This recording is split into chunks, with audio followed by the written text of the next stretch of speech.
bonjour, bonjour à toutes et à tous. Bienvenue sur KTV et Kwezi FM, le 106.9, pour un temps de parole évidemment en direct à la radio et à la télévision.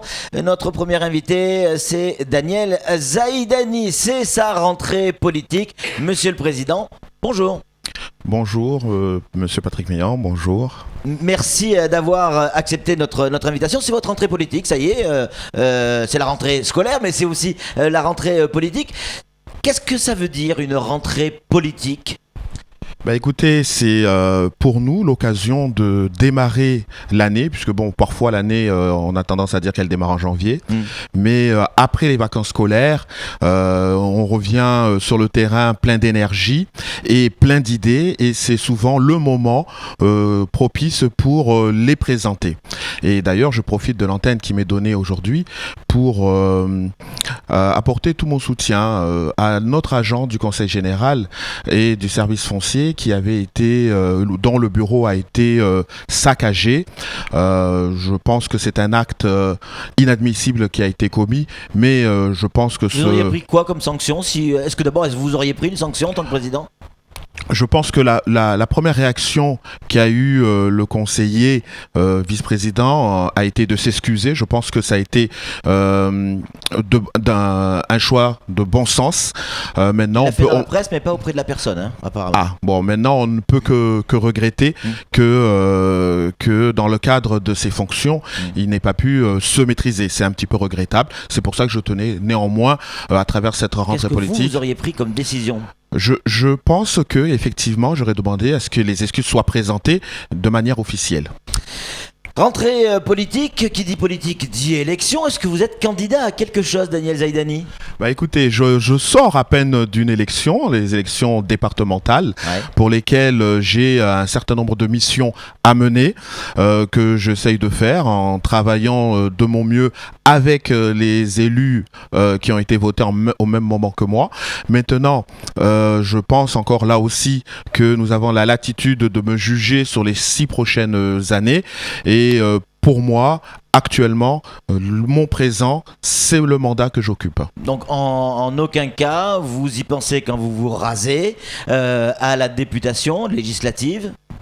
Député Zaidani ou sénateur Zaidani, ça vous parle ? Alors vous savez, contrairement à un grand nombre d'hommes politiques sur ce territoire, j'appartiens à une famille politique qui est le MDM.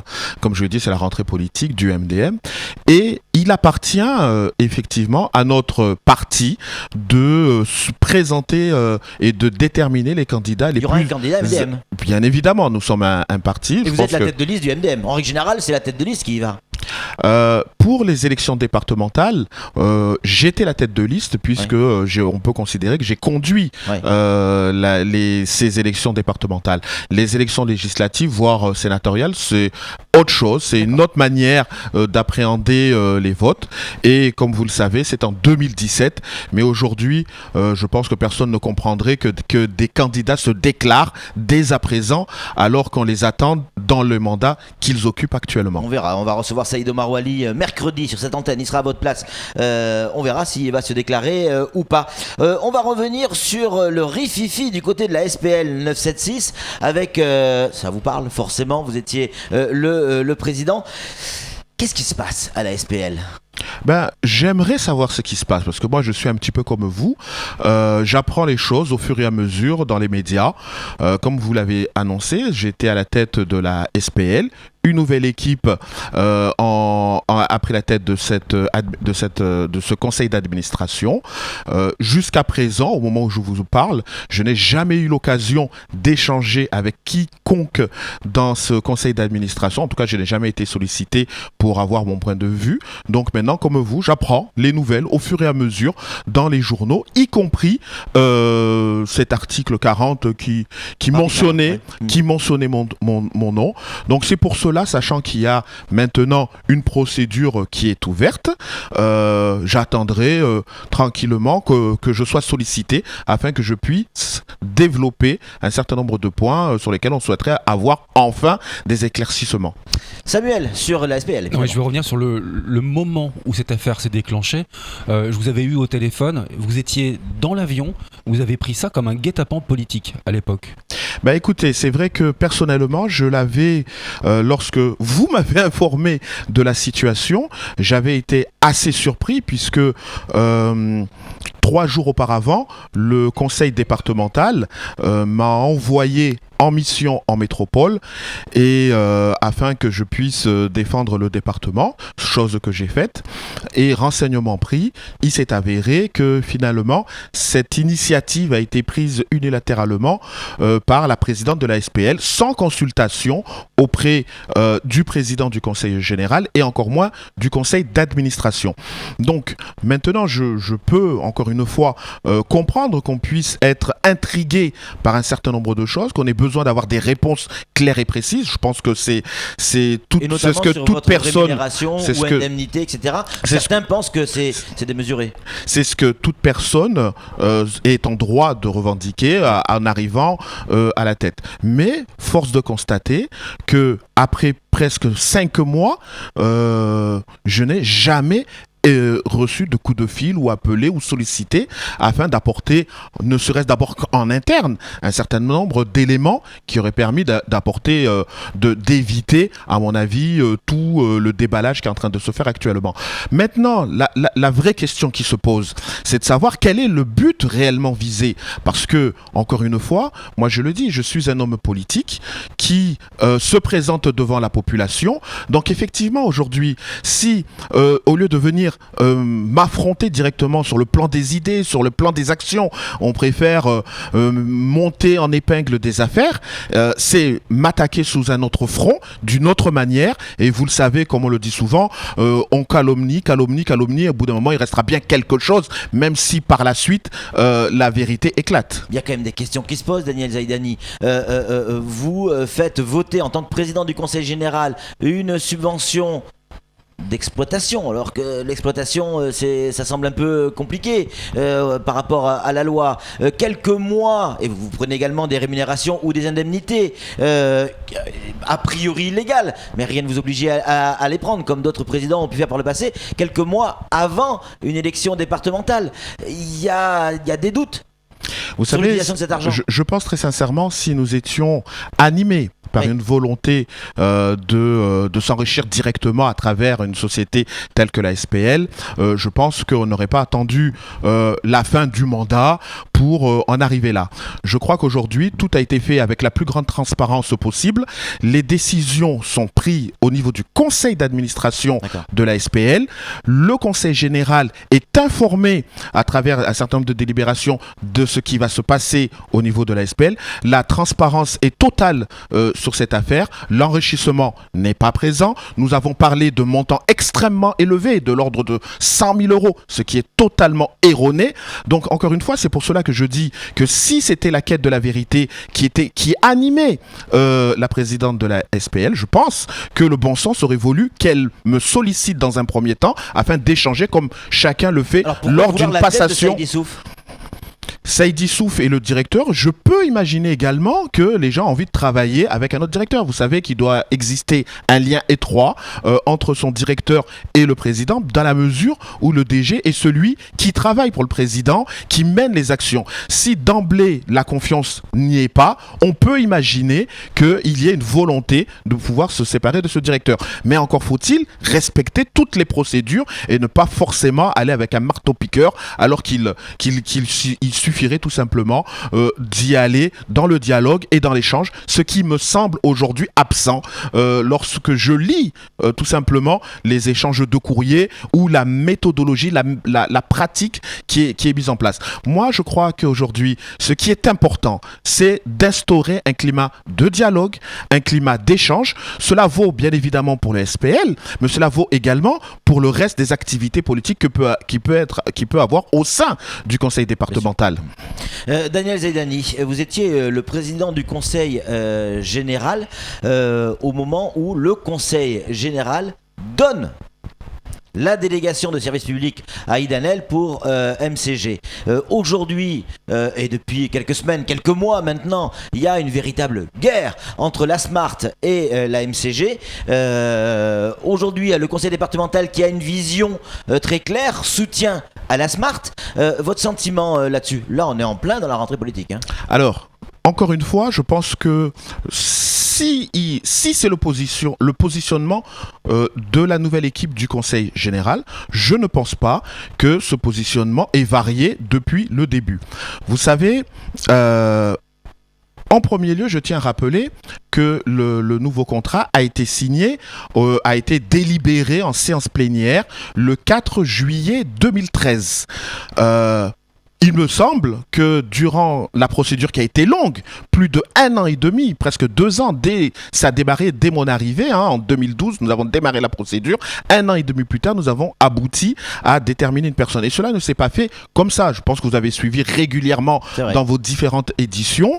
Et vous savez que nous avons eu que 2 candidats qui se sont présentés pour récupérer le port. Donc, là-dessus, il y avait la CCI et Mayotte Channel Gateway. Donc, ce choix s'était basé sur un certain nombre de critères que nous avons définis à travers des cahiers de charges qui ont été présentés en amont même de l'annonce de la publication de l'offre de délégation. Et je rappelle qu'à chaque fois, nous avons placé au cœur de nos décisions le respect de l'activité humaine, la nécessité de pouvoir aller dans la continuité, le respect de l'emploi, de la création d'emplois, de l'investissement nécessaire sur cette activité. Clairement, parce que nous voulions... Qui a raison, la Smart ou MCG? Moi, je vous dis simplement que à ce jour, la délégataire, c'est maintenant Mayotte Channel Gateway. Ce qui est clair là-dessus, c'est que au moment du choix, moi j'ai vu la Smart, accompagnée de la présidente de Mayotte Channel Gateway, présenter en commun un dossier. Les notes, les comptes rendus des notes sont là aujourd'hui pour le prouver.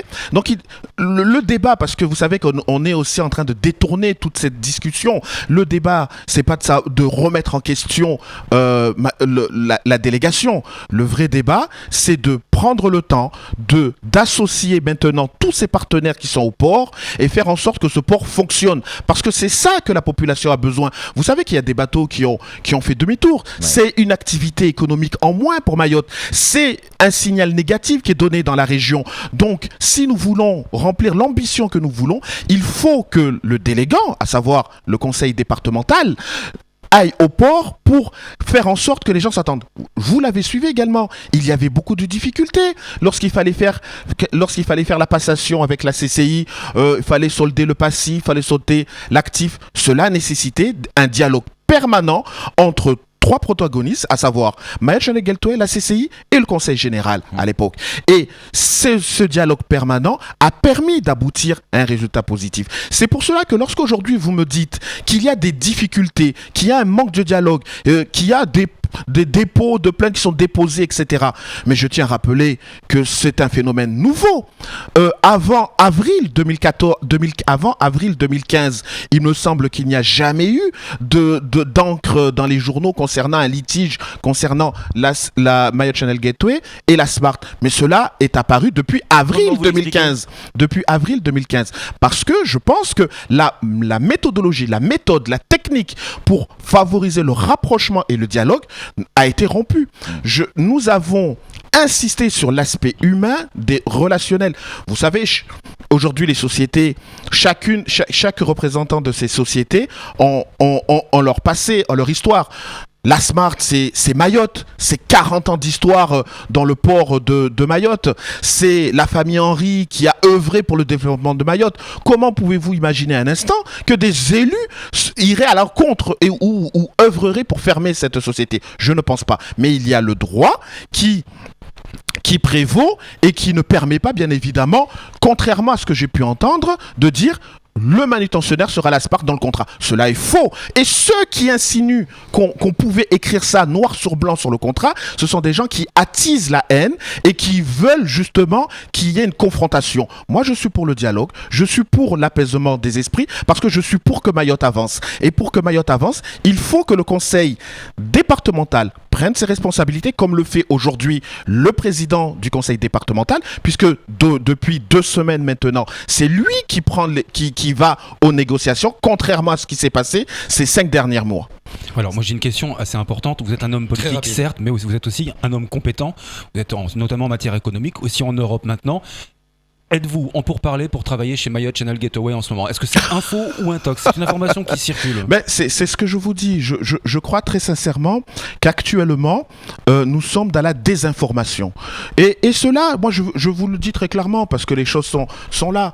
La première question que vous m'avez posée, Patrick, ça a été, êtes-vous candidat à une élection? Mais vous savez, lorsque vous êtes candidat à une élection, la première chose qu'on fait, c'est qu'on essaye de vous descendre dans tous les sens. Moi, je me suis présenté devant la population pour défendre les intérêts de Pamandzi, puisque j'ai été élu en tant que conseiller départemental de Pamandzi. Mais malheureusement, aujourd'hui, je constate que l'amalgame intellectuel que se font un certain nombre de personnes actuellement, qui mélangent tout, ont décidé... Parce que on peut, si vous voulez, je peux vous lister ce qui se passe depuis 5 mois. Depuis 5 mois. Donc, moi, je vous dis très sincèrement, aujourd'hui, il manque un dialogue tripartite entre le conseil départemental, Mayotte Channel Gateway et la Smart. Si ce dialogue est instauré, les solutions se trouveront parce que la convention qui a été signée le permettait. Et je vous dirai, si vous relisez vos notes, ou si vous allez chercher la bande qui a été faite, ou si vous allez chercher les comptes rendus au niveau du conseil général, Mayotte Channel Gateway s'était engagé à travailler dans la continuité avec les partenaires actuels. Les partenaires actuels. Maintenant, il convient de faire en sorte qu'un nouveau contrat soit signé dans la continuité du précédent, en changeant tout simplement les noms, mais il convient surtout que le dialogue soit instauré et que le président du conseil départemental continue à œuvrer dans le dialogue, parce que c'est ce qui manquait ces derniers mois. C'est clair, merci beaucoup Daniel Zaidani, pardon, décidément on écorche les noms aujourd'hui, d'être venu sur ce plateau et d'avoir répondu à nos questions. C'est tout pour ce temps de parole. Tout de suite, la suite de nos programmes.